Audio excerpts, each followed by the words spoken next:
gentlemen, welcome back to Fractal's very first League of Legends tournament, Day 2. And Hexa and Quad do need to take that step up today. It is their time to flaunt their stuff. Yeah, it's exciting. We'll see if we can get a little more action from him. That was very exciting from these guys. However, Zinzao pathing towards bot again does get spotted, but it doesn't look like it matters. Han ends up going down to a very nice, controlled, simple play from QLDP. Of this level 6 ramp that we're seeing from either side, but Bree is perfectly happy with just waiting, honestly. Mako's got to clear out this wave. Hook does land on him underneath the tower. Ignite's gone down. Suhu is here, but Mako is able to kite this out, getting 1 kill in return. The QLDP still in bot lane, still very much alive, and Suhu forced to flash out. This 1-for-1 is not what Hexa thought they were getting. It's enough for Quad at this point. Gonna drag Suhu along with QLDP, but I don't know if they have enough space to be able to drag them over to the turret. They just barely do. They're able to get Psionics in. That's going to be a boatload of damage. And QLDP can take care of Psionics before backing back out.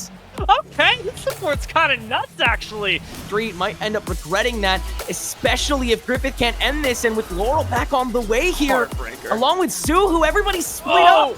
Oh my god, he got the very last auto from beyond the grave, ended up securing the kill. Level 6 on the Shen will disrupt this fight. It can turn into a 5v4 very, very quickly. There's no teleport for Ironbree, and there's a big flank going on. A split called from Team Quad puts them in between 4 members. However, with Han going low, he ends up being the first to get taken down. Jinx taken down as well before she can get excited, and here come the Victor and Aphelios combo that we talked about. 2 absolutely massive, destructive carries from the backline ruin the fight for Hexa. The QLDP has finally gone down not once but twice. No longer the carry that he once was. Ripped Herald popped in the mid lane, but QLDP, he simply doesn't care. He's running forward. He's getting an incredible CC chain onto Psionic, who simply does not get to play League of Legends today.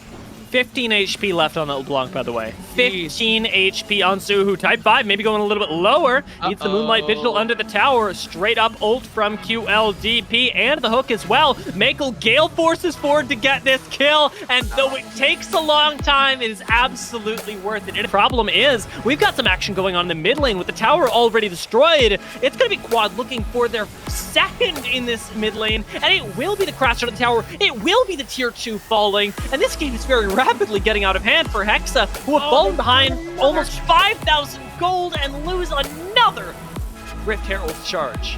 Up around this dragon spawn, it's already engaged going through. QLDP gets an excellent ultimate onto Laurel. Shen ult comes in, the Stand United brings everyone together, but it may have brought them together to die. Mako already picking up the first kill, and Dragon be darned, we're going for the base. And Suhu's late to the party here. They were considering going for that dragon, but then realized that the fight was too contentious to ignore, but they may have ignored it for just too long. Scimitar, another kill. Type 5 is backed out by Griffith, taken down as well. That's going to be mid-turret, that's going to be mid-inhib, and that is going to be a lot of presence from the Island Boys. This Baron isn't going to go down because Griffith, he's up in 3 seconds. He's going to be ready to fight. Bree gets away. QLDP engaged on Hook, not going to connect at least initially, but does end up getting the big knock-up and the big kills first as Han goes down. And once again, Mako with red and white is unleashed, flashing into Laurel at this point. Aphelios fears absolutely nothing, and a heal to speed him up only further demonstrates it. Last auto,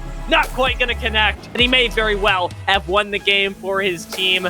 Mako and company are going to get to walk their way into the Nexus and start whittling away at these towers. Quad set them up, and even at a deficit, they are knocking them down. Again, Mako just couldn't be properly contested from this backline, and Hexa, they took too much time in that Baron contest. They had the space, they had the bulk available, but then that mid presence that can be held by Scimitar along with the super minions, it was just too much presence for Hexa to want to engage in.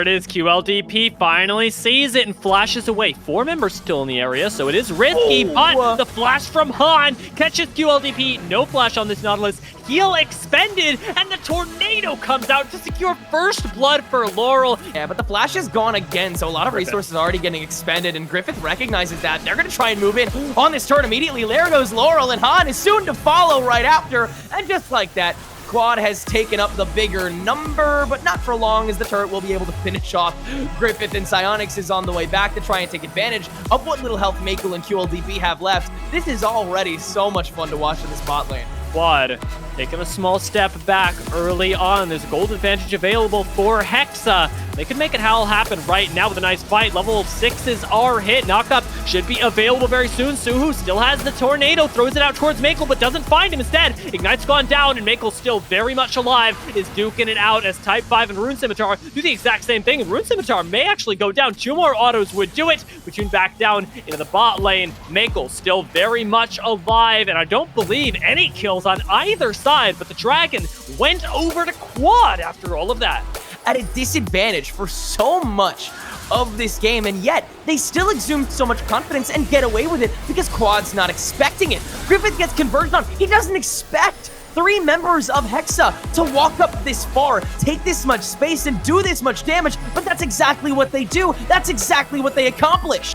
Type 5 and Bree, though, is the fight that I'm watching a lot more, just because Bree has had to backtrack so often, so Type 5 has had so much space to level up. Now a 2-level gap, but Makel and QLDP, they're looking to make a 3-to-1 gap, and they're looking to do it right now. Ult comes out, but all too late. There's the kill onto the Ornn, and this is the moment that Bree has really got to step up and find a whole lot of space, but instead, gonna back up and let QLDP and Makel do the talking in top lane. Dude, I think Hexa are very well aware that they cannot fight the objective at this time, but they may just go for it anyway, because we're getting a few pings onto the Rift Herald, and if they do, if this goes wrong, Hexa could be shut out of the game entirely. Psyonix goes for it, pops down the ultimate, but doesn't have enough damage to deal with the double team that is Bree and Griffith. Meanwhile, Makel gets out of a 2v2 with a double kill, leaving Suhu all alone at the very end of everything. Will have that knockup. Doesn't connect onto Makel, though, and if it's not connecting onto Makel, it's not worth a dime, because Makel props this team up. Can't step into your own jungle. You certainly cannot step into the Baron Pit, and that is the next step. As Quad continue to push up for this tier 2 ultimate comes down. Laurel goes down as the Mega Death Rocket connects. A double kill goes over to Griffith, and in a split second, Quad tear Hexa apart. Quad, they have control over everything else. The Dragon, the Baron, the turrets, the minions, they have it all, and they are about to work with what they've got, which is everything. I gotta say that Hexa have shown some extraordinary gumption this game. Quad, they're just as packed as Hexa was. If Hexa took a fight a couple seconds earlier, they might have had a better shot at it, but the entrance is already there. Haunted too low level to do too much damage, and Psyonix has already been caught out in the middle of the fight. QLDP is also down the side of the fight as well, so Type 5 can't get enough connection with that ultimate, and it's gonna get slain first for it. Then the Yasuo soon to follow. Everyone else is on the back. Oh, gets taken by a long shot on the Death Rocket, and another kill. Scale there from Makel. If that's not a great way to finish off something like this, Makel getting the 5K, I don't know what is.